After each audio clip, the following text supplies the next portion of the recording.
hello everyone কি খবৰ সকলোৰে আগৰ সকলোৰে ভাল আৰু আমাৰো ভাল সকলোৱে নিশ্চয় চাহ খাই আজৰি হ'ল আমিও খালো আৰু এতিয়া মই জুইৰ ওচৰতে বহি কঁঠালৰ মুচি ভাজি বনাই আছো ভাবিলো অকমান ভিডিঅ' কৰোঁ আপোনালোককো দেখাম কেনেকৈ বনাইছো গতিকে ভিডিঅ'টো চাই থাকক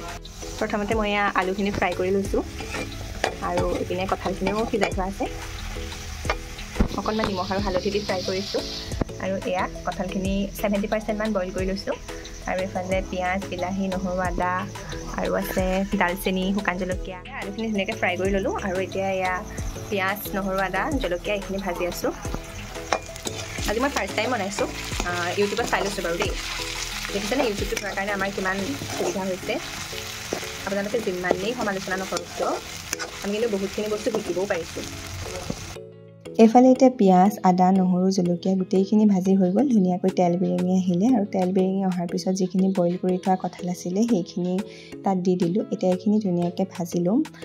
অলৰেডি 70% মান বইল হৈয়ে আছিলে বাকীখিনি এতিয়া ধুনীয়াকৈ তেলতে ফ্ৰাই কৰি লওঁ আৰু তাৰপিছত জোখ অনুযায়ী পানী দিম কঁঠালখিনি ধুনীয়াকৈ ফ্ৰাই কৰি ল'লোঁ সেয়া দেখিছে তেল বিৰিঙি গৈছে এতিয়া ইয়াতে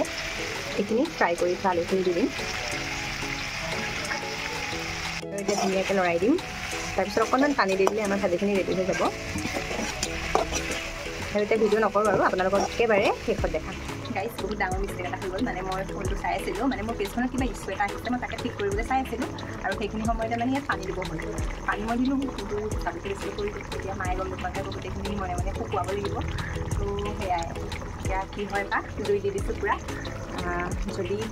খাবলৈ ভাল হয় তেতিয়া ভিডিঅ'টো আপলোড কৰিম যদি খাবলৈ বেয়া হয় তেতিয়া আপলোড নকৰোঁ এতিয়া চাওকচোন বহুত বেছি পানী হৈ গ'ল মাংস জোলৰ নিচিনা আৰু ইফালে আমাৰ কঁঠালৰ তৰকাৰী ৰেডি হৈ গ'ল যিমান বেয়া হ'ব বুলি ভাবিছিলোঁ তাতকৈতো বহুত বেছিয়ে ভাল হ'ল আপোনালোকেও ট্ৰাই কৰিব পাৰে